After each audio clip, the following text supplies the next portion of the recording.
أعوذ بالله من الشيطان الرجيم. بسم الله الرحمن الرحيم. يوصيكم الله في أولادكم للذكر مثل حظ الأنثيين فإن كن نساء فوق اثنتين فلهن ثلثا ما ترك وإن كانت واحدة فلها النصف ولأبويه لكل واحد منهما السدس مما ترك إن كان له ولد فإن لم يكن له ولد وورثه أبواه فلأمه الثلث فإن كان له إخوة فلأمه السدس من بعد وصية يوصي بها أو دين. آباؤكم وأبناؤكم لا تدرون أيهم أقرب لكم نفعا فريضة من الله إن الله كان عليما حكيما. صدق الله العظيم. സൂറത്തു നിസായിലെ 11-ാമത്തെ ആയത്ത്. യൂസീക്കുമുല്ലാഹു, വസിയ്യത്ത് നമുക്കറിയുന്ന വാക്കാണല്ലോ, അതുമായി ബന്ധപ്പെട്ട വാക്ക് തന്നെയാണ് യൂസീക്കും. യൂസീക്കുമുല്ലാഹു, അള്ളാഹു നിങ്ങളെ ഉപദേശിക്കുന്നു, നിങ്ങളോട് വസിയ്യത്ത് ചെയ്യുന്നു. ഫി ഔലാദിക്കും, നിങ്ങളുടെ കുട്ടികളുടെ കാര്യത്തിൽ. ലിദ്ദക്കരി, അതിലെ ആണിനുണ്ട്. മിസ്ലു ഹല്ലിൽ ഉൻസയൈൻ, മിസ്ലു ഹല്ലിൻ, ഓഹരി പോലുള്ളത്, അഥവാ ഓഹരിക്ക് തുല്യമായത്. ഹല്ല് വിഹിതം, ഓഹരി എന്നൊക്കെ അർത്ഥം. സൗഭാഗ്യത്തിന് ദു ഹല്ലിൻ എന്ന് പറയും. അൽ ഉൻസയൈൻ, രണ്ട് പെണ്ണുങ്ങളുടെ, രണ്ട് സ്ത്രീകളുടെ ഓഹരിയുണ്ട് പുരുഷന്. ഫഇൻ കുന്ന നിസാഅൻ ഫൗഖസ്നതൈനി, ഫഇൻ കുന്ന, അവർ ആണെങ്കിൽ, നിസാഅൻ, സ്ത്രീകളാണെങ്കിൽ, ഫൗഖസ്നതൈനി, രണ്ടിലധികമുള്ള, ഫലഹുന്ന സുലുസാ മാ തറക്, ഫലഹുന്ന, അപ്പോൾ അവർക്കുണ്ട്, സുലുസാ, 2/3, മാ തറക്ക, അവൻ ഉപേക്ഷിച്ചു പോയതിൻ്റെ. മാ തറക്ക, തറക്ക ഉപേക്ഷിച്ചു, അഥവാ അനന്തര സ്വത്ത്. മാ തറക്ക എന്ന് പറഞ്ഞാൽ മരിച്ചയാള് ഉപേക്ഷിച്ചു പോയതിൻ്റെ എന്നർത്ഥം. വൈൻ കാനത്ത് വാഹിദത്തൻ, വൈൻ കാനത്ത്, അവളാണെങ്കിൽ, വാഹിദത്തൻ, ഒറ്റ ഒരുത്തി, ഫലഹ, അപ്പോൾ അവൾക്കുണ്ട്, അന്നിസ്ഫു, പകുതി.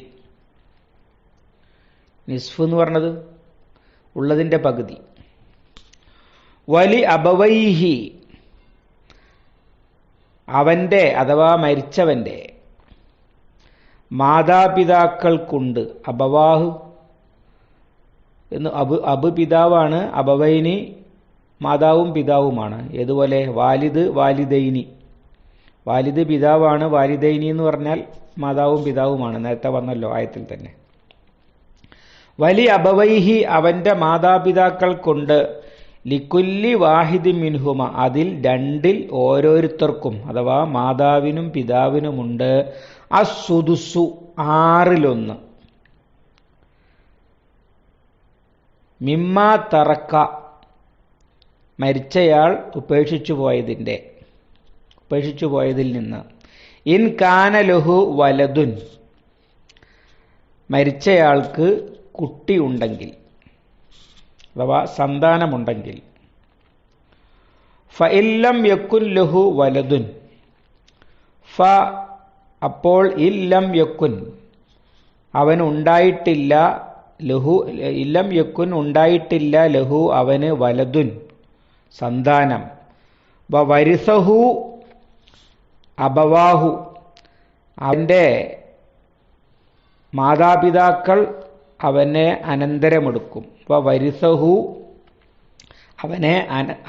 അവനെ അനന്തരമെടുക്കുകയും ചെയ്യും. അബവാഹു അവൻ്റെ മാതാപിതാക്കൾ. അപ്പോൾ ലി ഉമ്മിഹി അവൻ്റെ ഉമ്മക്കുണ്ട് അസുലുസു മൂന്നിലൊന്ന്. സലാസ് 3, സുലുസ് എന്ന് പറഞ്ഞാൽ മൂന്നിലൊന്ന്.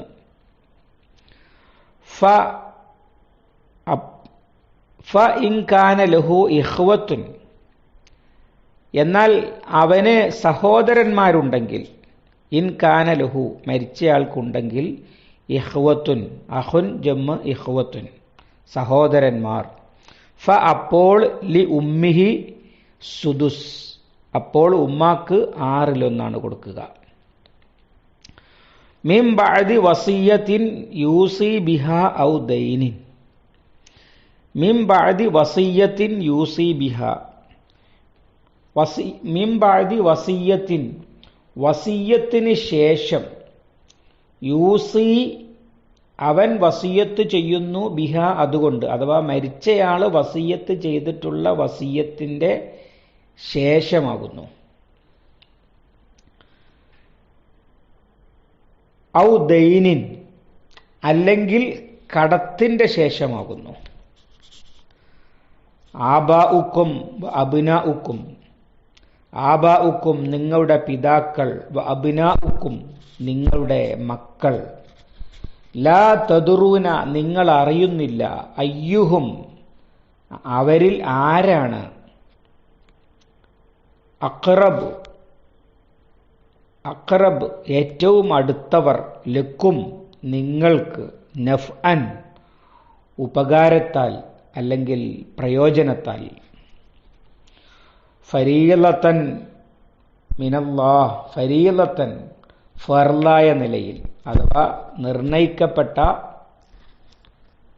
വിഹിതമായിട്ട്, മിനല്ലാഹി അല്ലാഹുവിനാൽ അല്ലാഹുവിൽ നിന്ന് നിർണയിക്കപ്പെട്ട വിഹിതമായിട്ട്, നിർണയിക്കപ്പെട്ടതായിട്ട് എന്നർത്ഥം. ഇന്നല്ലാഹ നിശ്ചയം അല്ലാഹു, കാന അലീമൻ എല്ലാം അറിയുന്നവനാകുന്നു, ഹക്കീമൻ യുക്തിമാനുമാണ്.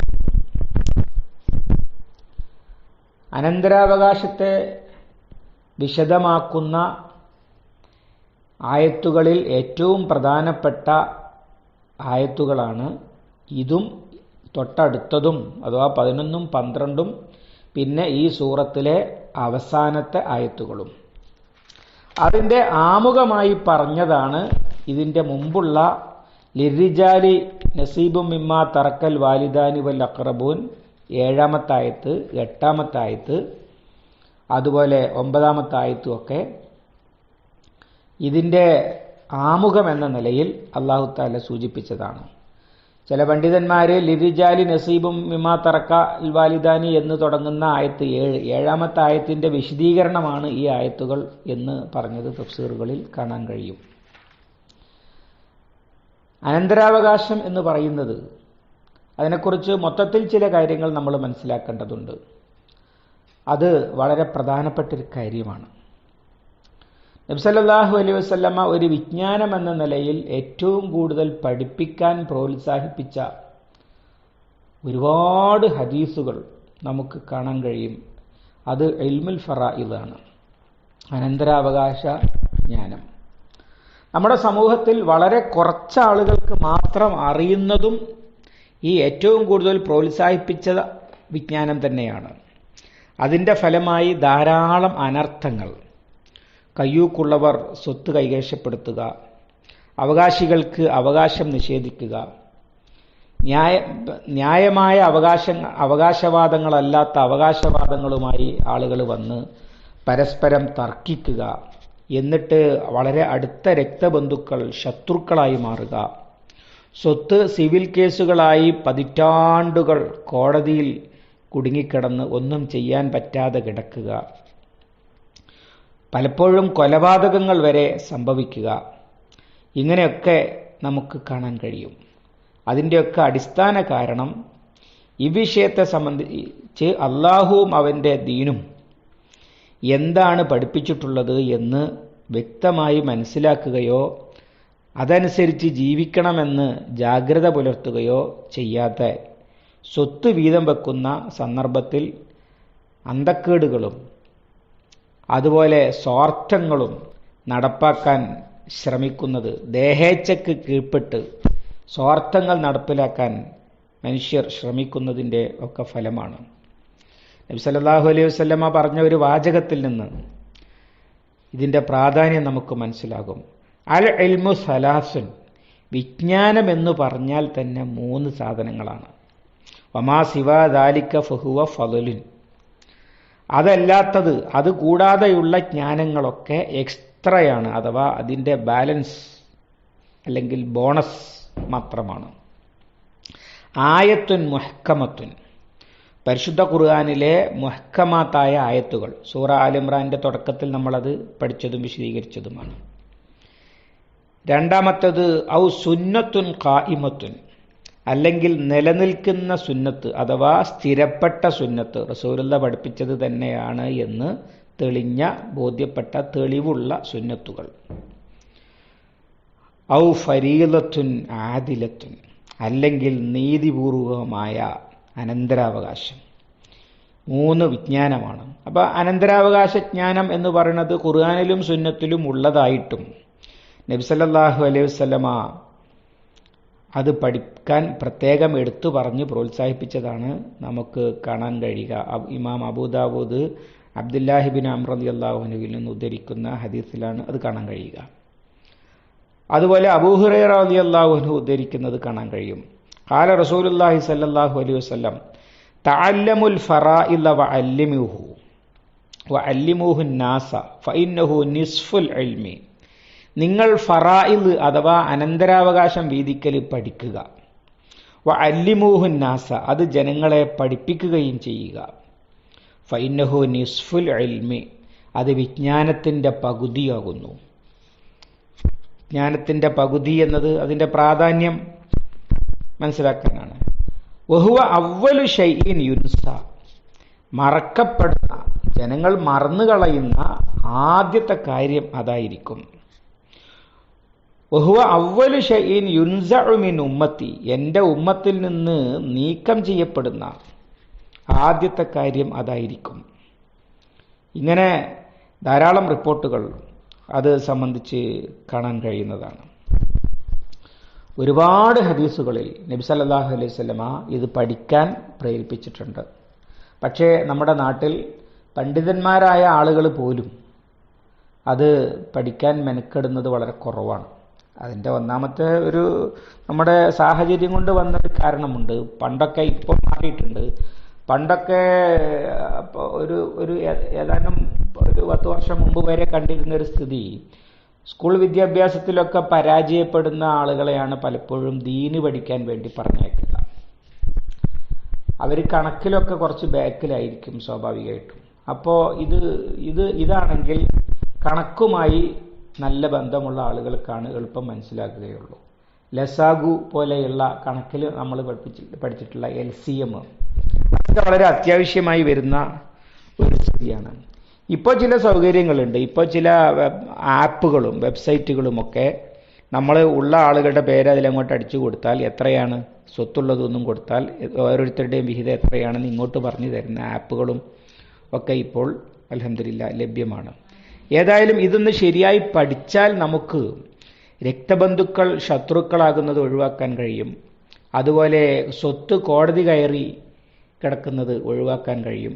അതുപോലെ തന്നെ ഇതിലെ ചില വകുപ്പുകൾ എടുത്തു പറഞ്ഞുകൊണ്ട് ഇസ്ലാമിനെതിരെ വലിയ ആരോപണങ്ങൾ, ഇസ്ലാം അനീതിയാണ് എന്ന് വരുത്തി തീർക്കുന്ന, നീതിപൂർവമല്ല എന്ന് ആരോപിക്കുന്ന ചില ആളുകളുടെ ദുരാരോപണങ്ങൾ, അത്തരം ആരോപണങ്ങളിൽ പെട്ടുപോകാതെ നമ്മയും നമ്മുടെ തലമുറയെയും കാത്തുരക്ഷിക്കാൻ കഴിയും.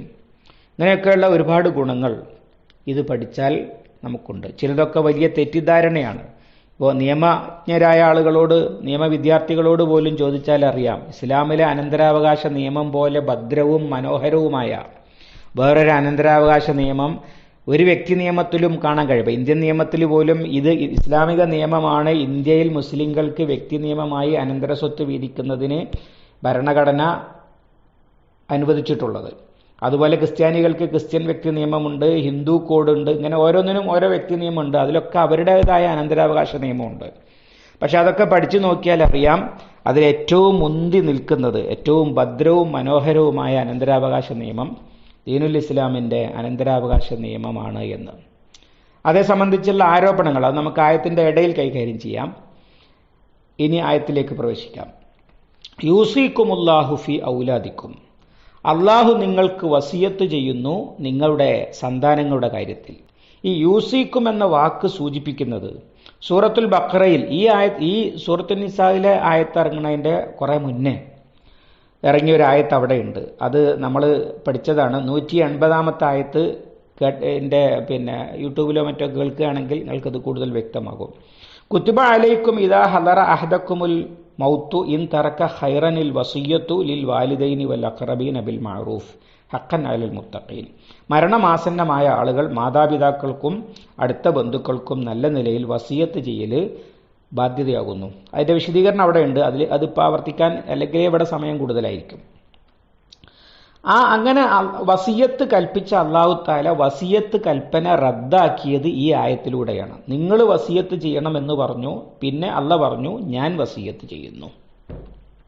ഈ ആയത്ത് ഇറങ്ങിയതോടുകൂടി അവിടെ പറഞ്ഞ വാലിദൈനി വൽ അഖറബീൻ, അടുത്ത ബന്ധുക്കളും മാതാപിതാക്കൾക്കും, അതിൽ അനന്തരാവകാശ നിയമപ്രകാരം അവകാശം കിട്ടുന്ന ആളുകൾക്ക് വസിയത്ത് ചെയ്യാൻ പാടില്ല. നബി സല്ലല്ലാഹു അലൈഹി വസല്ലം അത് അങ്ങനെ തന്നെ പഠിപ്പിച്ചിരിക്കുന്നു.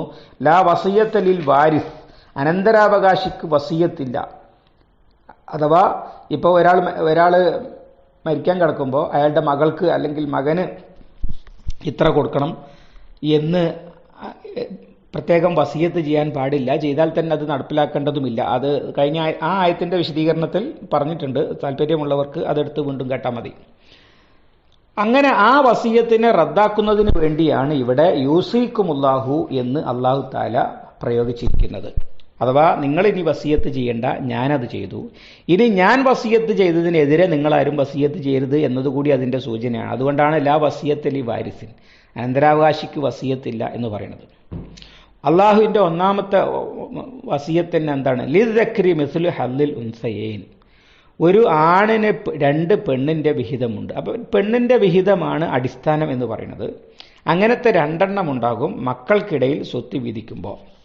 ഇത് ഞാൻ ആമുഖത്തിൽ സൂചിപ്പിച്ചതുപോലെ വലിയ വിവാദ വിധേയമായ ഒരു പരാമർശമാണ്. മുസ്ലിങ്ങളിൽ പോലും പല ആളുകളും അത് പറ്റുകയില്ല എന്ന് വാദിക്കുന്നത് ഒക്കെ കാണാൻ കഴിയുന്നതാണ്. നമ്മൾ മനസ്സിലാക്കേണ്ട ഒരു കാര്യം, ഒന്ന്, നിയമം അള്ളാഹുവിൻ്റെതാണ്. അള്ളാഹുവാണ് ഖുർആൻ ഇറക്കിയത് എന്ന് വിശ്വസിക്കുന്ന ഒരാൾക്ക് ഇതിനെ ലംഘിക്കാൻ അവകാശമില്ല. അത് ഞാൻ പാലിക്കുകയില്ല, അതെനിക്ക് ബാധകമല്ല എന്ന് പറയുന്നതോടുകൂടി തന്നെ അയാൾ യഥാർത്ഥത്തിൽ ഇസ്ലാമിൽ നിന്ന് പുറത്താണ്. അത്ര ഗുരുതരമായ കാര്യമാണ് അള്ളാഹു ഇറക്കിയത് എനിക്ക് ബാധകമല്ല എന്നോ സമ്മതിക്കുകയില്ല എന്നോ പറയൽ. 2, എന്തുകൊണ്ടാണ് അല്ലാഹു തആല അങ്ങനെ സ്ത്രീകൾക്ക് അവകാശം പുരുഷന്റെ പകുതി എന്ന് വെച്ചിരിക്കുന്നത് മക്കളുടെ കാര്യത്തിലാകുമ്പോൾ? അത് സ്ത്രീക്ക് ഖുർആൻ ഇറങ്ങുന്ന കാലത്ത് യഥാർത്ഥത്തിൽ അവകാശം തന്നെ ഉണ്ടായിരുന്നില്ല. ഞാൻ മുമ്പ് 8ാമത്തെ ആയത്തിന്റെ വിശദീകരണത്തിൽ അത് പറഞ്ഞിട്ടുണ്ട്. 7ാമത്തെ. സ്ത്രീക്ക് അവകാശം തന്നെ ഉണ്ടായിരുന്നില്ല. സ്ത്രീ ഒരു അനന്തര സ്വത്തായിരുന്നു. എന്നിട്ടും അവളുടെ ഒരു പദവി ഉയർത്തുന്നതിന് വേണ്ടിയാണ് യഥാർത്ഥത്തിൽ അവൾക്കും അവകാശമുണ്ട് എന്ന് വെച്ചത്. എന്നാൽ പുരുഷന്റെ പകുതിയാക്കിയത് എന്തിനാണെന്ന് വെച്ചാൽ, സ്ത്രീക്ക് ഇസ്ലാമിൽ സാമ്പത്തികമായി യാതൊരു ബാധ്യതകളും, ഇപ്പോൾ എത്ര കോടികൾ പെണ്ണിന്റെ കയ്യിലുണ്ടെങ്കിലും ജക്കാത്ത് കൊടുക്കണം, നിസാബ് തികയുമ്പോൾ ജക്കാത്ത് കൊടുക്കണം എന്നല്ലാതെ പെണ്ണ് നിർബന്ധമായും അവളുടെ സമ്പത്ത് കൊണ്ട് നിർവഹിക്കേണ്ട വേറെ യാതൊരു ബാധ്യതയും സാധാരണഗതിയിൽ ഉണ്ടാകുകയില്ല. എല്ലാവരും അവരുടെ വരുമാനത്തിന്റെ ഇത്ര ശതമാനം അൽ ജിഹാദ് ഫീ സബീലില്ലാഹ് അതിലേക്ക് നൽകണമെന്ന് ഇസ്ലാമിക നേതൃത്വം ഖിലാഫത്തുൽ ഇസ്ലാമിയ ഉത്തരവിടുമ്പോഴൊക്കെ പിന്നെ അതൊക്കെ പിന്നെ എപ്പോഴെങ്കിലും സംഭവിക്കുന്നതാണ്, സാധാരണ സംഭവമല്ല. സാധാരണ ജീവിതത്തിൽ പെണ്ണ് നിർബന്ധമായും പണം ചെലവാക്കേണ്ട ഒറ്റ കാര്യമേ ഉള്ളൂ, അത് സക്കാത്ത് മാത്രമാണ്. ഭർത്താവിൻ്റെ കയ്യിൽ വളരെ കുറഞ്ഞ പൈസയേ ഉള്ളൂ, പെണ്ണിൻ്റെ കയ്യിൽ കോടികൾ ഉണ്ടെങ്കിൽ പോലും ഭക്ഷണം, വസ്ത്രം, പാർപ്പിടം, ചികിത്സ, വിദ്യാഭ്യാസം, യാത്ര, സുരക്ഷിതത്വം, സുഖം, ആനന്ദം, ഇതിങ്ങനെ തുടങ്ങി സകല കാര്യങ്ങളും അതിൻ്റെ ചെലവും ഭർത്താവിൻ്റെ ബാധ്യതയായിട്ടാണ് ദീനുൽ ഇസ്ലാം ചെലുത്തിയിട്ടുള്ളത്.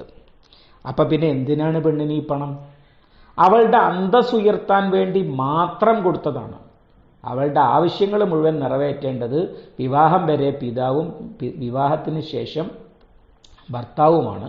അതുപോലെ പിന്നെ അവളുടെ ഈ പിതാവ് അല്ലെങ്കിൽ ഭർത്താവ് ഇല്ലെങ്കിൽ ബന്ധുക്കളായ ആണുങ്ങളുടെ ബാധ്യതയാണ് പെണ്ണിനെ തീറ്റിപ്പോറ്റുക എന്ന് പറയുന്നത്. സ്വന്തം പണം ഉപയോഗിച്ചൊന്നും ചെയ്യാൻ പാടില്ല എന്നല്ല ഈ പറഞ്ഞത്. നിയമപരമായി ബാധ്യതയുള്ളത് അവർക്കാണ്. അങ്ങോട്ടും ഇങ്ങോട്ടും സഹായിക്കുകയൊക്കെ ചെയ്യുക, പക്ഷേ നിയമപരമായി ബാധ്യതയുള്ളത് ഭർത്താവിനാണ്. എന്നിട്ടും പണം കൊടുക്കണമെന്ന് പറഞ്ഞത് അന്തസ്സ് ഉയർത്താൻ വേണ്ടി മാത്രം പറഞ്ഞതാണ് എന്ന് നമുക്ക് മനസ്സിലാക്കാൻ പറ്റും. പിന്നെ എപ്പോഴും പെണ്ണിന് ആണിൻ്റെ പകുതി എന്നാണോ? അങ്ങനെ ഇല്ല, അതൊരു തെറ്റിദ്ധാരണയാണ്. 34 കേസുകളുണ്ടാകും അനന്തര സ്വത്ത് വീതിക്കുന്നതിൻ്റെ സാധാരണഗതിയിൽ. അഥവാ ഒരാൾ മരിച്ചു, അയാൾക്ക് ഒരു മകൻ മാത്രമുള്ള അവസ്ഥ, ഒരാൾ മരിച്ചു, അയാൾക്കൊരു മകൾ മാത്രമുള്ള അവസ്ഥ, മകളും ഭാര്യയുമുള്ള അവസ്ഥ, മകനും ഭാര്യയുമുള്ള അവസ്ഥ, ഒന്നിലധികം ആൺമക്കളും പെൺമക്കളുമുള്ള അവസ്ഥ, ഇങ്ങനെയൊക്കെ ഏതാണ്ട് 34 കേസുകളുണ്ടാകും അനന്തര സ്വത്തിൽ. ഇതിൽ വെറും 4 കേസുകളിൽ മാത്രമാണ് ആ കേസ് ഗ്രൂപ്പിൽപ്പെട്ട പുരുഷനേക്കാൾ കുറഞ്ഞ സ്വത്ത് സ്ത്രീക്ക് കിട്ടുന്നത്. ബാക്കി 30 കേസുകളിലും ഒന്നുകിൽ തുല്യം, ആണുങ്ങൾക്ക് തുല്യം, അല്ലെങ്കിൽ ആണുങ്ങളെക്കാൾ കൂടുതൽ ആണ്. അല്ലാതെ എപ്പോഴും ആണിൻ്റെ പകുതി പെണ്ണിന് എന്നല്ല. ആൺമക്കളും പെൺമക്കളും അവകാശികളായി വരുമ്പോൾ, അതുപോലെ സഹോദരന്മാരും സഹോദരിമാരും അവകാശികളായി വരുമ്പോൾ, ബാപ്പയും ഉമ്മയും അവകാശികളായി വരുമ്പോൾ ഒക്കെയാണ് ആണിൻ്റെ പകുതി പെണ്ണിന് എന്ന് വരുന്നത്. അതുപോലെ പേരക്കുട്ടികളായ പിന്നെ അവകാശികൾ ആൺകുട്ടികളും പെൺകുട്ടികളും ആയിട്ട് വരുമ്പോൾ ഒക്കെയാണ് ഈ 4 കേസിലേ ഉള്ളൂ പെണ്ണിന് ആണിൻ്റെ പകുതി എന്ന് പറയുന്നത്. ബാക്കിയുള്ളതിലൊക്കെ ഒന്നുകിൽ തുല്യം അല്ലെങ്കിൽ കൂടുതൽ. ഉദാഹരണമായിട്ട് ഇപ്പോൾ ഞാനൊരു ഉദാഹരണം പറയാം. പിന്നെ ഒരാൾ മരിച്ചു, അയാൾക്കുള്ളത് ഒരു പെൺകുട്ടിയുണ്ട്, പിതാവുമുണ്ട്. ഒരു പെൺകുട്ടിയും പിതാവുമുണ്ട്. എത്രയാണ് കിട്ടുക? ഒരു പെൺകുട്ടിയുമുണ്ട്, പിതാവുമുണ്ട്, മാതാവുമുണ്ട്. മകളുള്ള ഒരാൾ മരിച്ചു, അയാൾക്ക് ഉമ്മയും ബാപ്പയുണ്ട്. ചുരുക്കി പറഞ്ഞാൽ എത്രയാണ് കിട്ടുക? ആ പെൺകുട്ടിക്ക് കിട്ടുക മൊത്തം സ്വത്തിൻ്റെ പകുതിയാണ്. 1 ലക്ഷമുണ്ട് എന്ന് സങ്കല്പിക്കുക. ആ 1 ലക്ഷത്തിൻ്റെ പകുതിയാണ് ഈ മോൾക്ക് കിട്ടുക. ബാക്കിയുള്ള 50,000 കൊണ്ട് വീതിച്ചെടുക്കുകയാണ് ചെയ്യുക. ബാക്കിയുള്ള 50,000 കൊണ്ട് വീതിച്ചെടുക്കുകയാണ് ചെയ്യുക ഉമ്മയും ബാപ്പയും കൂടി. ഉമ്മാക്ക് 6-1 കിട്ടണം. അപ്പോൾ ബാക്കി 6-2 ബാപ്പയ്ക്കും കിട്ടണം. എന്ന് പറഞ്ഞാൽ മകളെക്കാളും കുറഞ്ഞ സ്വത്താണ് ബാപ്പയ്ക്ക് കിട്ടുക. ഒരു ഉദാഹരണം മാത്രം പറഞ്ഞതാണ്, അത് വിശദീകരിക്കലൊന്നും നമ്മുടെ സമയപരിധിയിൽ ഒതുങ്ങുന്നതല്ല. അതുകൊണ്ട് തന്നെ ലിദക്കരി മിസ്ലു ഹദ്ദിൽ ഉൻസയൈൻ എന്ന് പറയുന്നത് ഇസ്ലാമിക ശരീഅത്തിന്റെ ഒരു മേന്മയാണ്, അല്ലാതെ അതിൻ്റെ ഒരു പോരായ്മയല്ല. ഫൈൻ കുന്ന നിസാഅൻ ഫൗഖ സ്നതൈനി ഫലഹുന്ന സുലുസാ മാ തറക്.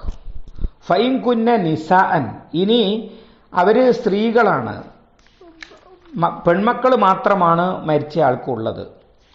2-ലധികം പെൺമക്കളുണ്ട്, അല്ലെങ്കിൽ 2 പെൺമക്കൾ, അല്ലെങ്കിൽ അതിലധികം പെൺമക്കളുണ്ട്. അപ്പോൾ എത്രയാണ്?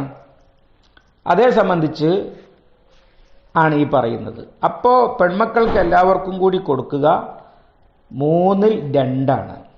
3/2 എല്ലാവർക്കും കൂടി അത്രേ കിട്ടുകയുള്ളൂ. ബാക്കിയുള്ളത്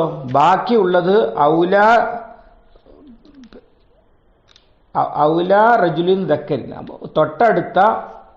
തൊട്ടടുത്ത പിന്നെ കാറ്റഗറിയിൽ വരുന്ന പുരുഷന്മാരാണോ അവരവർക്കാണ് കിട്ടുക. അവരാരും ഇല്ലെങ്കിൽ റദ്ദ് എന്ന നിലയിൽ, അവകാശികളില്ലാത്ത സ്വത്ത് എന്ന നിലയിൽ അത് പെൺമക്കൾക്ക് തന്നെ കിട്ടും ചില സാഹചര്യങ്ങളിൽ. എപ്പോഴും അങ്ങനെ ഉണ്ടാവില്ല, ചില സാഹചര്യങ്ങളിൽ. പിന്നെ അവർ രണ്ടാളാണെങ്കിലും അത് തന്നെയാണ് നിയമം. രണ്ടോ അതിലധികമോ എന്നാണ് ഫലഹുന്ന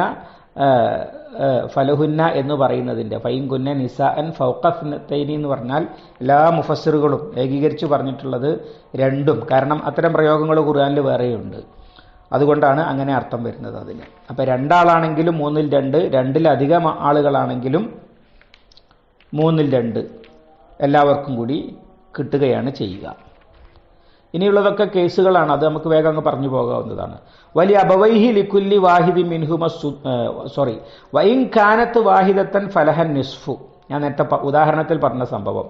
അഥവാ ഒറ്റ പെൺകുട്ടിയുള്ളൂ എങ്കിൽ മൊത്തം സ്വത്തിൻ്റെ പകുതി പെൺകുട്ടിക്ക് കിട്ടും. അഥവാ പൂർണ്ണമായിട്ടും കിട്ടുകയില്ല. പിന്നെയുള്ളത് അടുത്ത കേസുകളിലേക്ക് പോകും. ലൗലാ റജുലിൻ ദക്കരിൻ, പിന്നെ ഏറ്റവും അടുത്ത ആണുങ്ങൾ ആരാണോ അവരിലേക്ക് വീതം വെച്ച് പോകുകയാണ് ചെയ്യുക എന്നാണ് നബി സല്ലല്ലാഹു അലൈഹി വസല്ലമ പഠിപ്പിച്ചിട്ടുള്ളത്. അങ്ങനെ ആരും ഇല്ലാതെ വരുമ്പോൾ റദ്ദ്, സ്വത്ത് മടങ്ങി വരും. അവകാശികളില്ലാതെ തിരിച്ചു വരുന്ന സ്വത്ത് എന്ന് പറഞ്ഞിട്ട് ബാക്കി പകുതിയും കൂടി ആ ഒറ്റ മക്കൾക്ക് തന്നെ കിട്ടാനൊക്കെ സാധ്യതയുണ്ട്. അത് എപ്പോഴും സംഭവിക്കുകയില്ല, ചിലപ്പോഴൊക്കെ അങ്ങനെ ഉണ്ടാകും. അടിസ്ഥാന അവകാശം എന്ന് പറയുന്നത് പകുതിയാണെന്നാണ് ഇവിടെ പറഞ്ഞതിൻ്റെ അർത്ഥം. വലിയ അബവൈഹി ലിക്കുല്ലി വാഹിദി മിൻഹുമ സുദുസു മിമ്മാ തറക്ക ഇൻ കാന ലഹു വലദുൻ. മാതാപിതാക്കൾക്ക് രണ്ടാൾക്കും 1/6 വീതം കിട്ടും മരിച്ചയാൾക്ക് മിനിമം ഒരു കുട്ടിയെങ്കിലും ഉണ്ടെങ്കിൽ. സന്താനമുള്ള അവസ്ഥയിൽ മാതാപിതാക്കൾക്ക് ഉണ്ടാകുക, അഥവാ കുട്ടികളുള്ള ഒരാൾ മരിച്ചു, അയാൾക്ക് മാതാപിതാക്കൾ ഉണ്ടെങ്കിൽ മൊത്തം സ്വത്തിൻ്റെ 1/6 വീതം ഉമ്മാക്കും ബാപ്പാക്കും, ബാക്കിയുള്ളതാണ് ആൺമക്കൾക്കും പെൺമക്കൾക്കും കൂടി വീതം വയ്ക്കുക. ഫൈലം യക്കുല്ലഹു വലദുൻ വ വരിസഹു അബവാഹു ഫലി ഉമ്മിഹി സുദുസ്. മക്കളില്ലാത്തയാളാണ് മരിച്ചത്, മക്കളുമില്ല ഭാര്യയില്ല, കല്യാണം കഴിക്കാത്ത ചെറുപ്പക്കാരൻ മരിച്ചു, ഒരുപാട് സ്വത്തുണ്ട്. ആ സ്വത്തുണ്ടെങ്കിൽ അതിൻ്റെ അനന്തരാവകാശി ബാപ്പയാണ്. പക്ഷേ അതിൽ 3/1 ഉമ്മാക്കുള്ളതാണ്, ബാക്കി 2/3 ഉപ്പാക്കുള്ളതുമാണ്. ഫൈൻ കാന ലഹു ഇഖ്വത്തുൻ ഫലി ഉമ്മിഹി സുദുസ്. ഇനി പിന്നെ സഹോദരന്മാരുണ്ട്, മക്കളില്ല ഭാര്യയില്ല, പക്ഷേ മരിച്ചയാൾക്ക് മാതാപിതാക്കളുമുണ്ട് സഹോദരന്മാരുമുണ്ട്. അങ്ങനെ വരുമ്പോൾ ഉമ്മാൻ്റെത് കുറയും. ഉമ്മാക്ക് 3/1 പകരം 6/1 മാറും.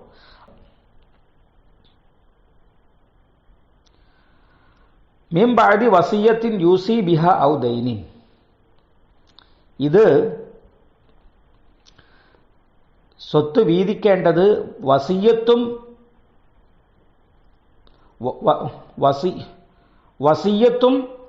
അതുപോലെ കടവും വീട്ടിയ ശേഷമാണ്. അഥവാ സ്വത്ത് വീതിക്കാൻ ആരംഭിക്കേണ്ടത് വസിയ്യത്ത് സ്വത്ത് കൊടുക്കാൻ അവകാശികളല്ലാത്ത ആളുകൾക്കുള്ള വസിയ്യത്ത് നിറവേറ്റുകയും അതുപോലെ കടം വീട്ടുകയും ചെയ്തതിൻ്റെ ശേഷമാണ്. കടം എന്തുകൊണ്ടാണ് ആദ്യം പറയേണ്ടതാണല്ലോ ശരിക്കും. കടം കഴിഞ്ഞിട്ടുള്ളതാണല്ലോ അയാളുടെ സ്വത്ത്.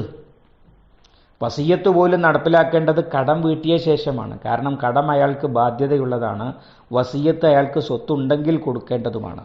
എന്നിട്ട് പിന്നെ കടം എന്തിനാണ് രണ്ടാമത് പറഞ്ഞത് എന്നൊരു ചർച്ച ചില തഫ്സീറുകളിലൊക്കെ കാണാം. അത് പറഞ്ഞത് കടം കൊടുക്കാനുള്ളത് മാത്രമല്ല കിട്ടാനുള്ളതും ഉണ്ടാകും. കിട്ടാനുള്ളതും കൂടി സ്വത്തിനോക്ക് ചേർത്തിട്ട് വേണം വസിയ്യത്ത് കൂടി നടപ്പിലാക്കാൻ. കിട്ടാനുള്ള കടം അഥവാ വാങ്ങിയെടുക്കണം, അല്ലെങ്കിൽ അതിന് ഉടനെ കിട്ടാനുള്ള സംവിധാനങ്ങൾ അത് ചെയ്യണം. എന്നിട്ട് അതുകൂടിയാണ് വീതം വെക്കേണ്ടത്. ആ കിട്ടിയ പൈസ കൂടിയാണ്, പണം കൂടിയാണ് യഥാർത്ഥത്തിൽ വീതം വെക്കേണ്ടത് എന്ന് മനസ്സിലാക്കാനാണ് അത്രേ കടം എന്നത് രണ്ടാമത് പറഞ്ഞിരിക്കുന്നത്.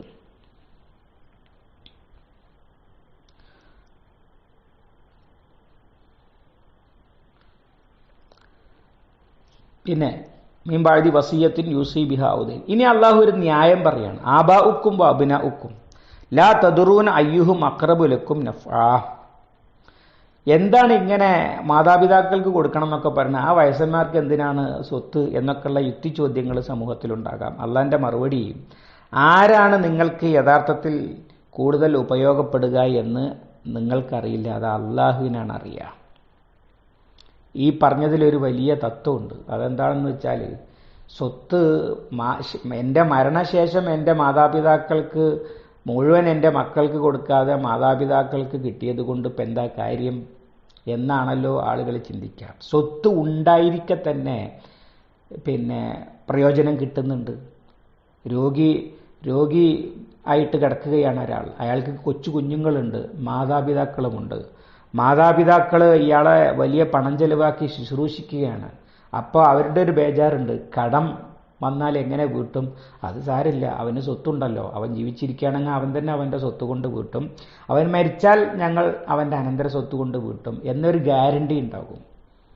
ഇങ്ങനെയൊക്കെ ഒരുപാട് സാധ്യതകൾ നമ്മൾ കണക്ക് കൂട്ടാത്തതുള്ളത് കൊണ്ടാണ് അള്ളാഹു തആല മാതാപിതാക്കൾക്കും മക്കൾക്കുമൊക്കെ അള്ളാഹുവിൻ്റെ ഹിക്മത്ത് അനുസരിച്ച് വിഹിതം വെച്ചിരിക്കുന്നത് എന്ന് സൂചന. അത് വെച്ചിരിക്കുന്നത് ഫരീളത്തൻ മിനല്ലാഹ്, ഞാൻ തുടക്കത്തിൽ സൂചിപ്പിച്ചു, അള്ളാഹ് ഫർലാക്കിയത് എന്നുള്ള നിലക്കാണ്. അഥവാ വേറൊരാൾക്ക് ഇനി അതിൽ ഇടപെടാൻ യാതൊരു വകുപ്പുമില്ല. ഇഷ്ടപ്പെട്ടാലും ഇല്ലെങ്കിലും ഇത് സമ്മതിച്ചേ പറ്റൂ, അത് നിയമമാണ് എന്നർത്ഥം. ഇന്നല്ലാഹ കാന അലീമൻ ഹക്കീമ. പലർക്കും പല വാദങ്ങളും പറയാണ്ടാകും, പക്ഷെ അള്ളാഹുവിനാണ് എല്ലാം അറിയുന്നവൻ. മനുഷ്യന്റെ ചിന്താഗതികളും അവന്റെ ജീവിതത്തിൽ വരാനുള്ള കാര്യങ്ങളുടെ സാധ്യതകളും ഒക്കെ ഏറ്റവും നന്നായിട്ട് അറിയുന്നവൻ അള്ളാഹുവാണ്. അഗാധമായ ജ്ഞാനത്തിന്റെ അടിസ്ഥാനത്തിൽ ഉചിതമായത് പ്രവർത്തിക്കുക, നിയമമാക്കുക, കൽപ്പിക്കുക ഒക്കെ ചെയ്യുന്നവനാണ് ഹക്കീം. നേരത്തെ നമ്മൾ വിശദീകരിച്ച വാക്കാണ് ഹക്കീം.